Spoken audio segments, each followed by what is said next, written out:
Hi, it's the end of a lovely sort of autumny day, and it's that lovely last bit of light before the sun goes down. It's absolutely gorgeous. I'm going to be quite quick because I've recorded this already, but my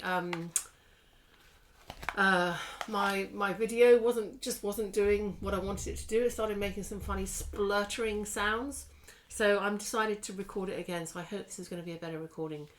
Again, I've taken it from the Thich, Nhat, Hanh book, True Love, and it's about deep listening. So it's quite weird that my video wasn't really playing ball just now. So deep listening. You've received the transmission of the 4 mantras for the practice of true love. You know that it is not difficult to practice these mantras. You should learn them by heart, and you should have the courage, the wisdom and the joy to practice them. But if the situation has already become extremely difficult, what can you do? What can you do if love has already caused too much suffering between the two of you? For appearances, you have to behave so that others will think that the two of you are still living together and that you still find joy in loving together. Still find joy in living together, and loving together, I suppose. But in reality, there is no more joy. There is no more happiness. There isn't even communication anymore. You've lost the capacity to listen and to speak. Communication has become difficult, in fact impossible.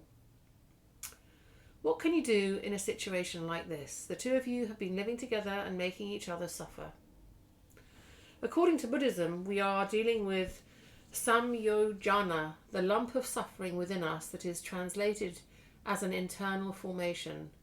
When you say something that makes another person suffer, that person develops an internal formation.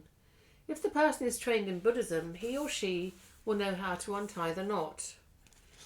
If not, he will let it remain there in the depths of his consciousness. If you're a person who practices mindfulness, you will be aware that a knot has been formed in the person you love, and you will know how to untie it.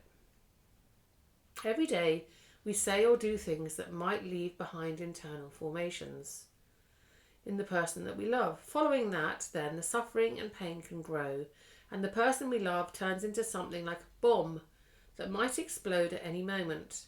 A few words are all it takes to trigger anger in this person, who you are afraid to approach and who you are afraid to talk to, because he or she has become a bomb loaded with too much suffering. When you try to get away from him or her, this person thinks that you do so out of contempt, and the suffering increases. You also have become a bomb because you have lost the ability to speak the language of peace and of understanding. You have lost the ability to listen, and all communication has become impossible.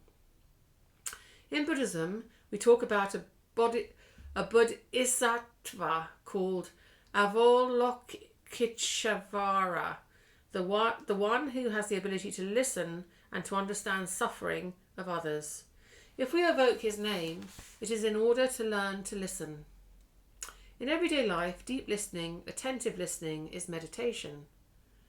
If you know the practice of mindful breathing, if you wish to maintain calm and living compassion within you, then deep listening will be possible. Through the practice of walking meditation, through sitting meditation, through mindful breathing, we can cultivate calm, we can cultivate awareness, and we can cultivate compassion. And that way we will be able to sit there and listen to the other. The other suffers as long as he is in need of someone to listen to him, and you are the person who can do it. If someone has to have recourse to a psychotherapist, it's because no one in the house can listen. A psychotherapist should be able to sit there and really listen. But I know psychotherapists and therapists who have suffered too much and do not truly have the ability to listen to their clients. So if we love someone, we should train in being able to listen by listening with calm and understanding. We can ease the suffering of the other person. An hour spent in this way can already relieve a great deal of another person's pain. In Plum Village, our practice place, deep listening, is a very important practice. Every week we go together once or twice to practice listening deeply to each other. As we listen, We do not say anything. We breathe deeply and we open our hearts in order to really listen to one another. 1 hour of this kind of listening is very effective, and it is something very precious that can be offered to the person that you love. I agree with that. I think to be absolutely in tune with the other person, the person that needs to be listened to, takes patience, it takes calm, it takes emotional kind of resource, and it takes understanding and maturity. Because to really truly listen to somebody who needs to kind of unravel that knot, or for that knot to become unravelled and to become, loosened, takes time, it takes patience. That knot could have been built up over generations, it could have been built up over decades, years, months, weeks, hours, whatever it is. But usually it's a very long time, and it's very necessary to be listened to and to be understood and to be seen.